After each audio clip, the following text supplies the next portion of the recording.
iOSappTV review. This is a review of Pulse News, and this is a free application. It's available for the iPhone, the iPod Touch and also the iPad. Now I'm showing you the iPad version here. Pulse is a news reader, but it presents everything in a fantastic graphical sort of interface. You can see it here, and I can scroll up and down the news feeds that I've already set up. Now it does work in either portrait or landscape orientation. I'm going to keep it in landscape because that fits the video a bit better. You can see across the top here we have got home, top news, page 3, page 4, page 5, and that gives you an idea of how you can use it and populate it with so many news feeds. If I go across to top news, these are the top stories in art and design, in business, in technology, sports, analysis, fun, lots and lots of categories. Now I can also go across to page 3, and that hasn't got anything populated in it at the moment. I'll show you how you do that in a moment. And of course page 4 and page 5 are also empty. If I go back to home, let me just show you some of the ones I've already actually set up. So I've got Mac Rumours, for example, as this top one, and I can actually scroll across all of their latest stories. Very easy to do, and it's a very intuitive interface. If I like, for example, this story here, and then I tap on the icon, it says Apple's upcoming hardware refresh to include Thunderbolt LED display, not MacBook, updated ×3. So this is the story about the new Apple cinema displays. And down here I've got some options, so I can favourite it, I can share it on Facebook, Twitter, email it to a friend, or I can actually tap this grid icon here and it takes me back to the main grid. Let's go back into that story once more. If I want to tweet this out, I can tap the Twitter button.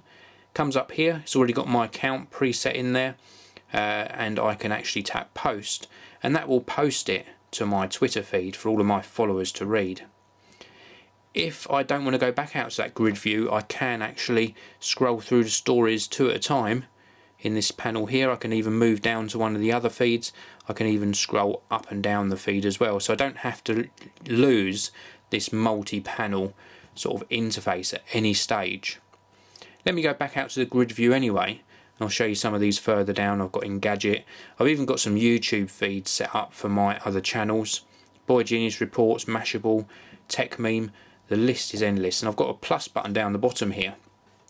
If I tap this plus button, I can actually add another source. I can go through the featured sources, I can browse through the various categories, I can tap on search and actually search for a feed, or I can actually link this to my Google Reader account.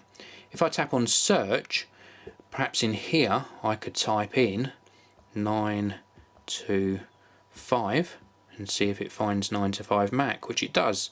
9to5 Mac feed, and it's very easy. I can just tap the add button and it says added, tap on done, and then I've got the 9to5 Mac feed in the bottom here. Now if I want to customize things a little bit further, I have to go into my settings. So in settings I can actually tap on here and I can pull 9to5 Mac up to just underneath Engadget, for example. Or if I want to move Tech Meme, I can actually move this across onto page 3, and I can add more whilst I'm in this interface as well. Let's go back, and it takes me to my page 3 because that was the last thing that I touched, and now I've got my Tech Meme in page 3. In top news I've got the ones I showed you before, and in home, if I go down just underneath Engadget, I've got the 9to5 Mac feed. Very easy to use. Absolutely love this application. The fact that it's free is absolutely amazing. I use this all the time. It's probably the app that I use every single day without fail. Well, thank you very much for watching. Please do come back soon and check out more videos on iOSappTV.